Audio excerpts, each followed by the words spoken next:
Compact sedans, cut-short sedans or compromise sedans, call them whatever you like, but the CS segment is here to stay.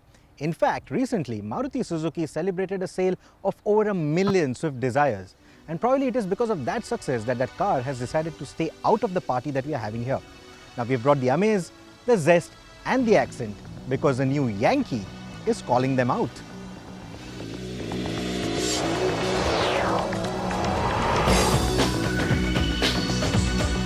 This is the Figo Aspire, Ford's entry into the compact sedan space.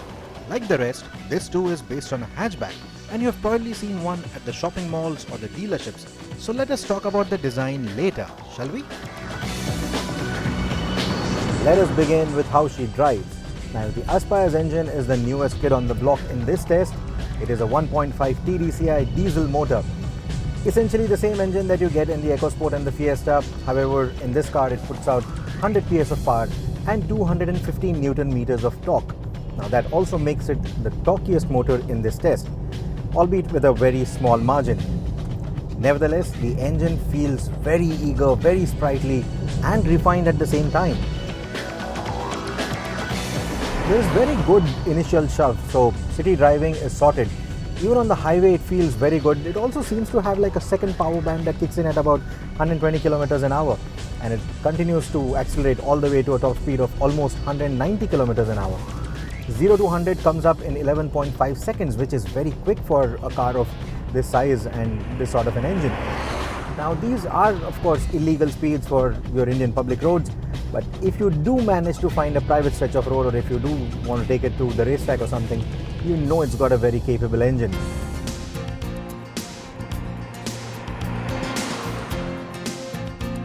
It also proved to be the most fuel efficient of this lot, but not by much. The Amaze had slightly better fuel economy than the Ford, and the Desire's 75 PS multijet was more fuel efficient than the 90 PS unit in the Zest, and the Xcent still managed commendable figures despite its smallest engine. The relaxed nature of the engine in the Ford managed to return over 25 km to a litre on the highway, while the city commutes were good for a little over 15 km to a litre. The noise insulation for the Aspire is I think the best of the lot. It feels the most silent, the cabin feels the most silent out of all the cars that we have on test right now. What I do not like though are those constant vibrations that you feel in all the three pedals. The suspension setup is typical Ford, trademark Ford. It glides over bumps but still manages to feel stiff through the corners, so the car remains flat. It's easily the most fun to drive car out of this entire test without really compromising on the ride quality.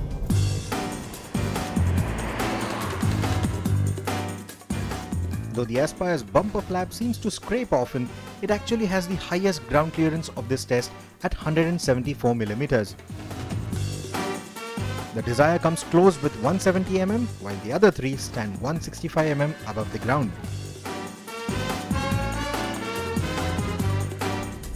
I even like the steering setup on the Aspire. It's quite well weighted. Even this one's an electronic power steering unit, but unlike the EcoSport, it certainly has better feedback. Commuters will probably prefer the steering setup on the Xcent more. It feels quite lightweight.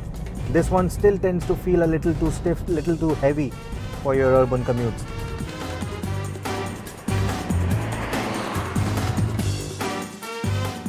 You don't get those crashing and thudding sounds from the suspension either.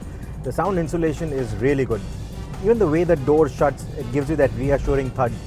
It all contributes to the sense of security that this cabin has.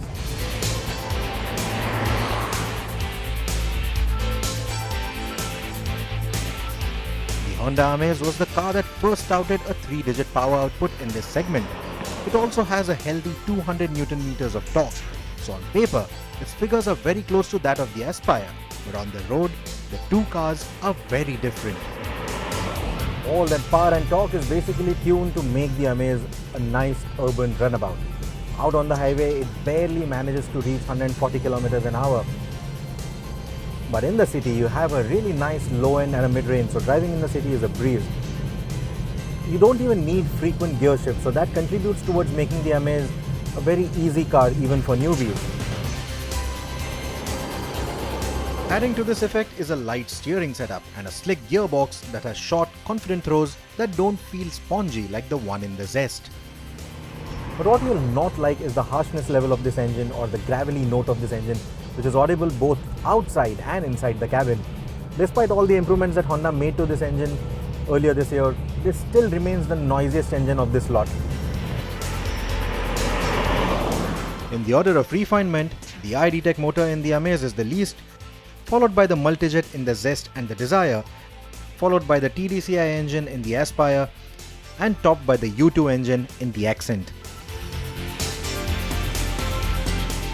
In typical Honda fashion, you do have to tackle a lot of body roll when you're negotiating bends, but it makes up for it with an amazing ride quality.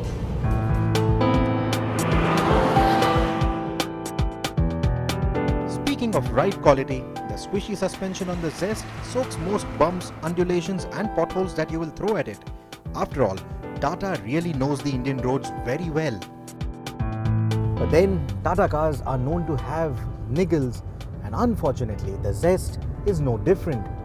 This particular car already has falling plastic panels, a squeaky door, a failed reversing sensor, and a lot of scuff marks on the center console, suggesting that this panel has been removed multiple times using some sharp screwdriver or a sharp tool. So longevity is still a concern.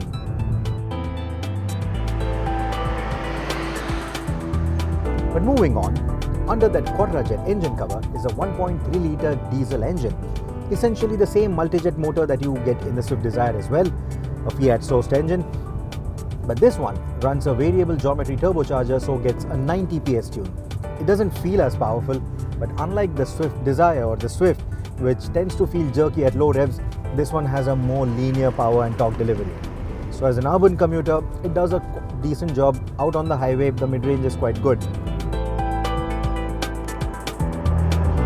But that said, high speeds are a big no-no for the Zest, because beyond the 140 km an hour mark, the vehicle starts to feel jittery, unstable, despite this car having the fattest tires of this lot.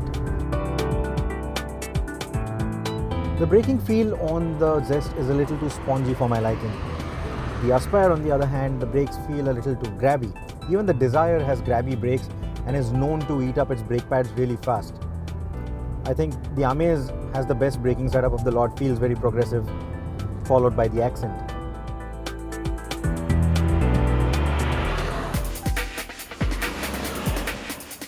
The Xcent is a nifty little package overall. It is one of the most convenient urban runabouts in this space thanks to a lightweight steering setup, progressive braking and very good visibility.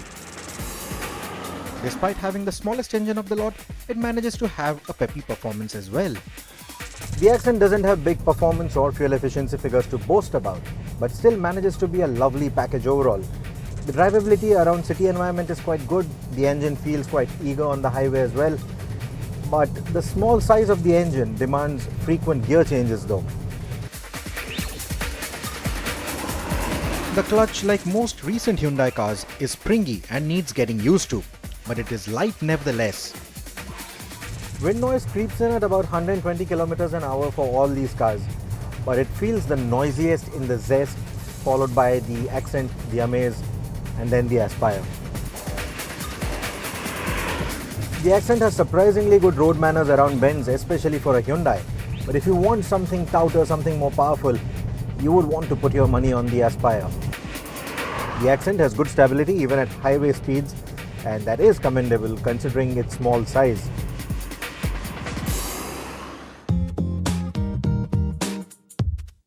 The Xcent looks like a size smaller because of its grand height and roots. But that has also allowed the designers to give it the longest boot of this lot, and that brings it close to the classic 3-box proportions. But then, the design just doesn't look desirable enough when you look at its stablemates. But step inside and you know it is one of the newer Hyundai cars. The fit and finish is hard to find a fault with. None of the switches feel cheap and all of them fall easily at hand. The range-topping models get some usable features like a push-button starter, reversing sensors, a reversing camera and a cooled glove box. The Xcent's audio system is one of the best sounding units of the lot, but I'm not too sure of how many people actually use that 1 GB onboard storage in today's age of iPods and smartphones. Nevertheless, the Xcent is one of the most feature-rich cars of this lot, provided you invest in the range-topping models. The Amaze tries to be quite feature-rich too, now with a touchscreen infotainment system that is common across the Honda range. The design of the cabin isn't anything to write home about either. Quality is decent, but the ergonomics are quite good. The exterior design looks the most balanced to me, but its sharp lines and a docile face polarizes buyers. It is in a dire need of a facelift nevertheless. The Zest has a smart looking design.